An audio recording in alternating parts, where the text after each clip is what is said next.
از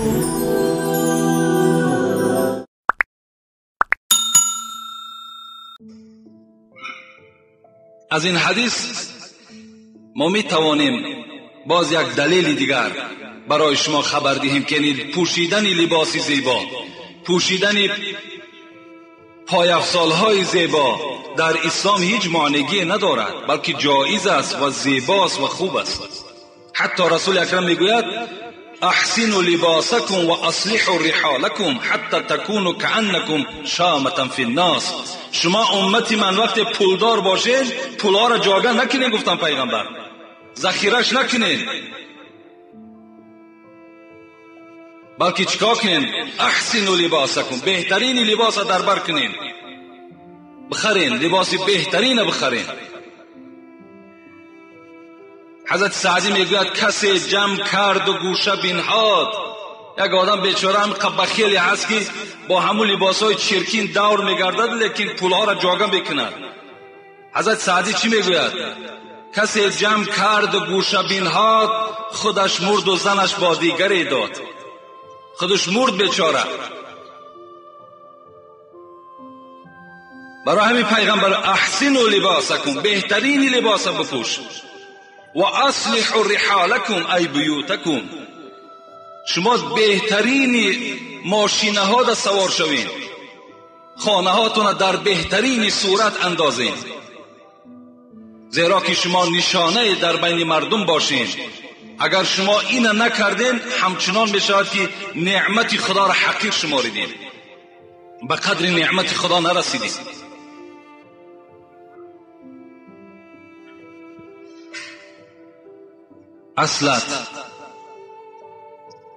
اصلت از قطرمنی میگذاریم در همین موضوع کبر. این موضوع خیلی موضوع وسیع و کلانی هست. اصلت از قطرمنی، لایق تو نیست منی. تو از یک قطره منی شده ای، لایق تو نیست منی. منی کردن لایق تو نیست، زیرا که تو پیدایش شد از یک آبی پلید است، از منی هست. اصلت از قطره منی، لایق تو نیست منی. از راه بول شدی، کبر و منی ها چی کنی؟ تو از راه بول پیدا شدی.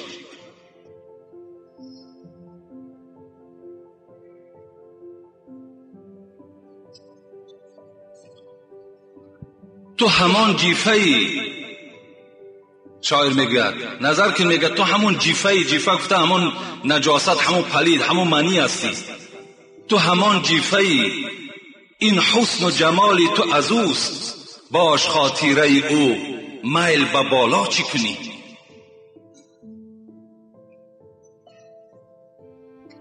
البته کبر، پیغمبر خدا میگوید که حدیث قدسی روایت میکند از نام خداوند که خداوند گفته بوده است العز ازاری و الکبریاء ردایی.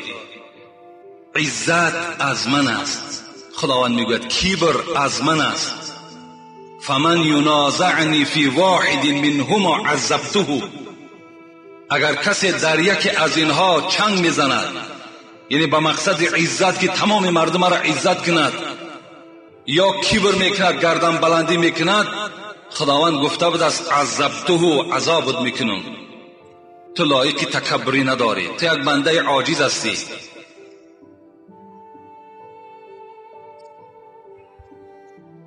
از این خاطر کبر تمام حسنات ما و شما را میخرد، نابود میکند. از کبر باید ما و شما دور باشیم. دائم انسانی پاکیزه وجدان باشیم، پاکیزه دل باشیم، غمخوار یک برادر باشیم. امروز سہولت دولت داریم، میلش دستگیر، اگر همسایه را دستگیر شویم، اگر خیش قومیت دست گیریم، انشاءالله انا این چی است برای ما؟ با این عمل نازیدن در کار، با پول و با مال نازیدن لازم نیست. حتی حدیث پیغمبر است الا اخبرکم باهل النار، آیا شما را خبر بدهم از اهل دوزخیان؟ کل عتول جواز مستكبر. پیغمبر گفتند آدم هایی که غلیظ، یعنی گپ زنیشون بسیار غلیظ است، بسیار با مردم بی پروایانه بی اهمیتانه گپ میزنند. عتول جواز متکبر، سرکش و متکبرها گفت وارد دوزخ میشوند. این است البته یک مختصرا در باب آن شخصی که تکبری میکند، آن شخصی که مینازد یا 4 سومه صاحب میشود، در حال در دستها چله و در گردنها گردنبند و بعد دندانها را میبینی که طلا کرد، عائلش میبرد دندانهاش را طلا میکرد و پدر مادرش گرسنه است. اینا حرام هستند.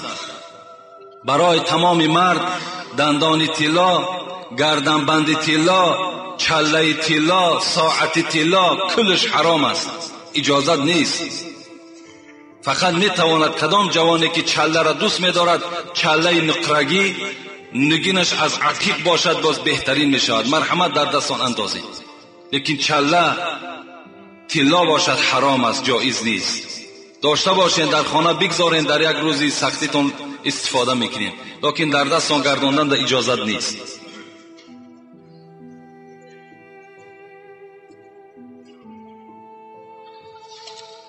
السلام علیکم داملای شیرین سخن. بعد شکر چنان پیشوا داریم خداوند علم شما را دوچند زیاد گرداند. من 3 سوال دارم. در قیامت از نماز، از سنت ها پرسش است؟ البته پرسش است. برعکس نمازهای سنت و نفل این برای با مکمل کردن نماز فرضی ما و شماست. در روز قیامت وقتی که حدیث پیغمبر است، وقتی بنده را میپرسند در نمازهای فرض وقتی که کمبودی ها پیدا می شود، خداوند سوال میکرد است نظر کنین آیا یگان نافله و یگان همین سنت ها هم در نافله می درآید، غیر فرض ها تمام نماز همش در نافله هستند. کنی نظر کنین از نافله چیزی دارد. وقتی از نافله ما و شما تحیه مسجد داشته باشیم، نماز تهجد داشته باشیم، نمازهای 5 وقته سنت تأکید شده داشته باشیم، از اینها با فرضای ما و شما را خداوند مکمل میکنه. از این خاطر البته برای ما و شما لازم و ضروری است. او بدبخت است کسی که سنت در حالت نمیخوانه. 8 سالی در گوش ما میرسد که فلانی سنت نخواندند، اونا در شما تماما پیرو هم نشوید، با گفته اونها تماما توجه نکنید.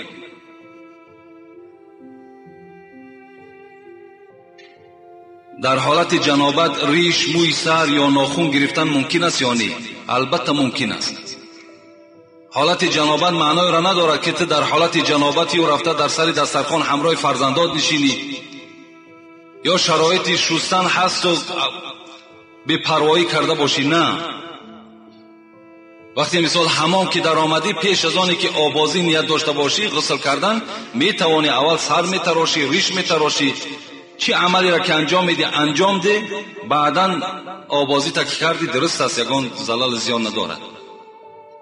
از تلویزیون عربستان کانال شارقه شنیدم که در مسجدهایی که امر معروف و نهی از منکر نیست، در آن مسجدها نماز و دعای آنها قبول نمی شود. حدیث قدسی است. و باز یک داملا را پرسیدیم، جواب داد که در چند جای قرآن آمده است. التماس به سوالای ما انیقتر و پرره جواب گردانید. در مسجدی که امر معروف نباشد، نهی از منکر نباشد، وقتی که در اون مسجد بجای امر معروف و نهی منکر اگر گپ دنیایی باشد، در اصل حدیثای پیغمبر است که وای دیگر حکم مسجد ندارد. در مسجدی که امر معروف نباشد و در جای امر معروف اقلا سکوت اختیار نکردند، بلکه به گپ دنیایی مشغول شدند، فقط گپ دنیا می رود، اون زمان اون مسجد حکم مسجد دیگر ندارد. باید که البته کدام شخصی که پیشوا هست، از همه ضرورش همین است که آمده تعلیم گیرد، کتاب‌های تعلیم گرفته رفته در بین مردم خوانده دهد. این مسجد هم یک فضیلت و بزرگیش همین است که باید که در داخلش امر معروف و نهی از منکر شود. وقتی جمع شوند و فقط به گپ دنیا مشغول شوند، اون مسجد دیگر حکم مسجدیش نمیماند. خداوند هم در قرآن میگوید استعیذ بالله کنتم خیر امة اخرجت للناس تأمرون بالمعروف و تنهون عن المنکر. بین شما ای امت محمد بهترین امت هستین، زیرا اینه که در بین شما امر معروف و نهی منکر است. از این خاطر شما بهترین امت هستید. برای امر معروف و نهی از منکرتان.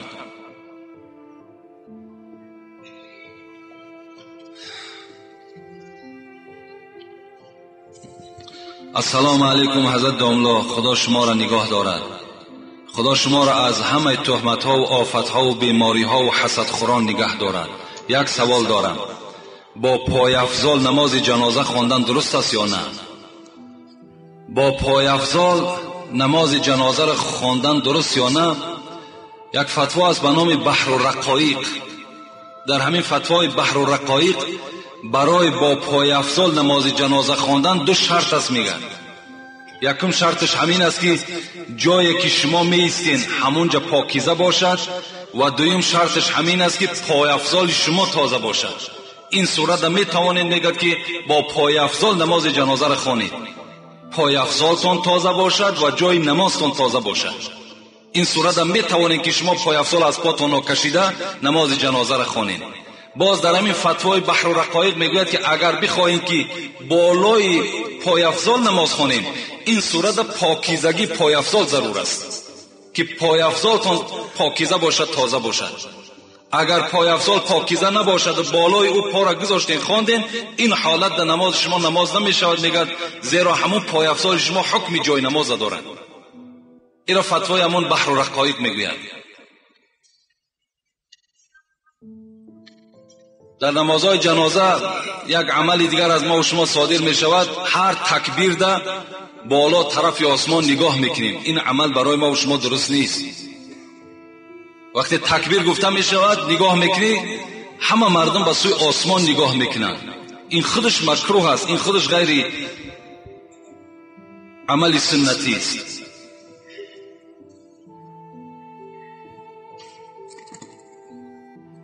السلام علیکم حضرت حاجی میرزا، خانواده ما کسیته های شما را گوش میکنند.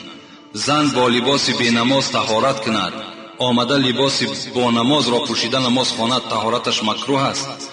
مادر من دردمند است، از شما دعا طلب کردند. یعنی با لباس بی نماز اگر طهارت هم که کند، طهارتش جایز است، طهارتش درست می شود. لیکن با لباس بی نماز نماز خواندن جایز نمی شود. آمده و لباس وقتی عوض میکند و باز نماز میخواند، در طهارت او هیچ نقص و نقصانی نیست. لیکن بهتر و خوبترش همین است که وقتی که اراده عبادت میکنین، خود طهارت هم عبادت است. خود طهارت خودش یک نوع عبادت است. برای همین میتوانین که با همون طهارت رفتن هم با همون لباس های تازه نمازی اگر رفته طهارت کنین، این بهتر و این افضل تر است. و الا اگر با همون بی نمازیش هم که اگر طهارت کند، طهارتش درست می شود. خداوند اون مادری که شفا طلب کردن، خدای شفای کامل و شفای عاجل نصیبش بگرداند. آمین یا رب. السلام علیکم و رحمت الله و برکاته. اما بعد، السلام علیکم بابای حاجی میرزا، من از شما خواهش و یک دعا در حق گناه های من کنید که خداوند گناه مرا ببخشد، زیرا شما عالم هستید. دعای شما در حال قبول می شود. من از پروردگار گناه خود را مغفرت کردن می خواهم، دیگر هیچ چیز طلب ندارم. خوش به حال این برادری که از گناه کردن می ترسد و می داند که آثار گناه در قیامت برای این خیلی مشکلی پیدا می کند. البته هر یک بدبختی که ما و شما چی در دنیا و چی در آخرت از بحر ما و شما می شود، همش سبب گناه است. یک حدیث پیغمبر است که این العبد اذا اذنب ذنبا كانت نقطة سوداء في قلبه فاذا تاب سقل منها واذا زاد زادت. پیغمبر گفتن هر وقتایی که بنده مؤمن گناه میکند، مثال شما یک گناه میکنید خلاف قرآن، خلاف حدیث پیغمبر خدا کار کردین، پیغمبر خدا گوید یک نکته سیاه بالای دل شما گذاشته میشود. اگر وقتی که در حال پشیمان شدین توبه کردین، سقل منها، پیغمبر گفتن در حال باز همون نکته شکیده می شود. و اذا زاده، لیکن باز گناه کردی و ناترسیده باز گناه کردی، زادت، باز اون نکته ها زیاد می شود. یعنی وقتی نکته که زیاد شد، نکته زیاد شد، دل که سیاه شد، دیگر آدم بدبخت می شود. این ابعد الناس من الله القلب القاسی. پیغمبر خدا گفتند دورترین مردم از خدا کسی است که دل سیاه داشته باشد. خداوند گناههای این بنده که طلب مغفرت کردن خدایا مغفرتش بگردان و صاف و مجلا پروردگار مهربان سفر کردن به سوی خودت را نصیبش بگردان. آمین یا رب العالمین. السلام علیکم داملای عزیز. حاجی مرزا، آیا می تواند در حالت بیماری مرد زن زیر ناف او را تراشد؟ یعنی اگر مرد بیمار باشد، برادر سوال کرده است آیا می تواند که زن او زیر ناف او را تراشد؟ در حالت صحتی هم که اگر تراشد زلالی ندارد، چه در حالت بیماری چه در حالت صحتی، این حساب یک وظیفه زنک است، این چه یگان جای زلالش نیست. اگر کند خوش به حالش، اگر گپی مرد قبول کند، مرد به او فرمایش کند که زیر ناف مرا تازه کن، مثال قدرت ندارم قوت ندارم، و همان زن میگیرد مثال همان چیزی تازه کننده رو تازه میکند، خوش به حال همان زن که این عمل اجرا میکند. زیرا این یکی از وظیفه های زن است. بغیر زن دیگر هیچ کس جایز نمی شود وقتی اگر زن در خانه باشد. دوره های پیغمبر خدا بود میگد یک اعرابی آمدن، این در باب معجزات پیغمبر میگذرد. یک اعرابی آمدن، یک بادیه نشین، یک صحرا نشین. گفتم پیغمبر خدا تو هستی؟ گفتم بله من هستم. گفتند من میخواهم به تو ایمان بیارم، لکن فقط یک معجزه تو را میخواهم که به چشم بینم. معجزه گفته یک عملی را پیغمبر انجام میدهد که امتهای او از کردن او عاجز هستند، هر آدم وای نمیتواند کردن. گفتن چی معجزه میخواهی؟ گفت همان درختی که رو پروی ما هست همونا گفت دعوت کن نزد تو بیاید و نزد تو تعظیم کند، به تو سلام دهد، باز رفته در همان جا و مکان خود جایگیر شود. یک درخت کلان با ریشه های مستحکم در زمین سخت کردگی. پیغمبر خدا چی گفتند؟ گفتند میلش گفتند رو با همان درخت سلام بگو و بگو پیغمبر خدا ترا دعوت دارد که به نزد من بیا. وقتی این بادیه نشین میگه این صحرا نشین نزد درخت رفت، با درخت سلام داد و گفت پیغمبر خدا ترا خیرات دارد، میگوید همین درخت در یک حرکت در آمدن. ریشه ها میگه قبد ریشه ها کنده میشید و مثل آدم میگه قدم زنان میگه نزد پیغمبر خدا آمدن و سلام دادن به پیغمبر خدا و پیغمبر خدا را احترامانه تعظیم کردند و رسول اکرم گفتند برگرد و در جای خود داخل شو. میگوید این درخت حتی پشت به پیغمبر نگردانید، باز به همان روی خود رفته میگه در داخل همان جای مکان خود میگه جایگیر شد. این اعرابی این بادیه نشین میگه وقتی این حالت دید پیغمبر خدا را گفت اجازت نمیدهی که من ترا تعظیم کنم؟ چگونه ای که پادشاهای پیش از اسلام همان نوکرا و همان خدمتگارهاش در پیش پای همون پادشاه میغلطیدن، سجده میکردن. گفت اجازت نمیدهی پیغمبر که پیش پای تو من غلطیده و ایمان بیارم. پیغمبر خدا چی گفتند؟ لو كنت آمرا احدا بذلك لامرت المرأة ان تسجد لزوجها تعظیما لحقه. پیغمبر خدا چی گفتند؟ اگر گفتند برادر عزیز، گفتند فرزند عزیز، آدم را اگر سجده کردن جایز میشد، هر آینه امر میکردم از جهت بزرگی شوهر این که زنها شوهرها را تعظیم کنند. اگر سجده کردن آدم درست میشد، این طایفه زنها را من امر میکردم که مردها را سجده کنند تعظیما لحقه، زیرا اینها عظمت و بزرگی زیاد در نزد خدا دارند. لیکن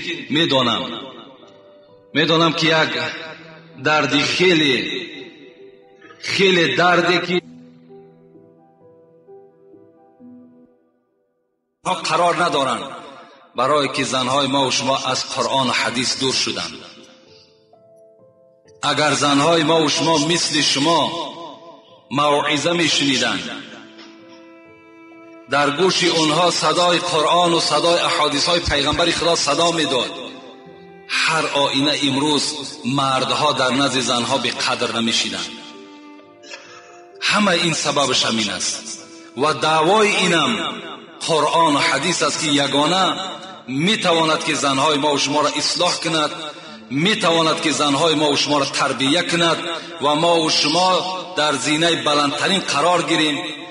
برای چی که زنهای صحابه پیغمبر خدا میگد وقتی که صحابه خانه میدر آمد، یعنی مرد بدن، همونا مثل ما و شما بدن، یگان اعضای زیادی نداشتن. وقتی خانه میگه که وارد میشدن، عائلش میگه دویده بیرون میبرامد. اول میگه از پشت دست همون مرد بوسه میکرد و میگه مثل که چگونه که یک مهمانی که در 10 سال و 20 سال یک بار خانه شما میآید، مثل مهمان میگه قبولش میکرد.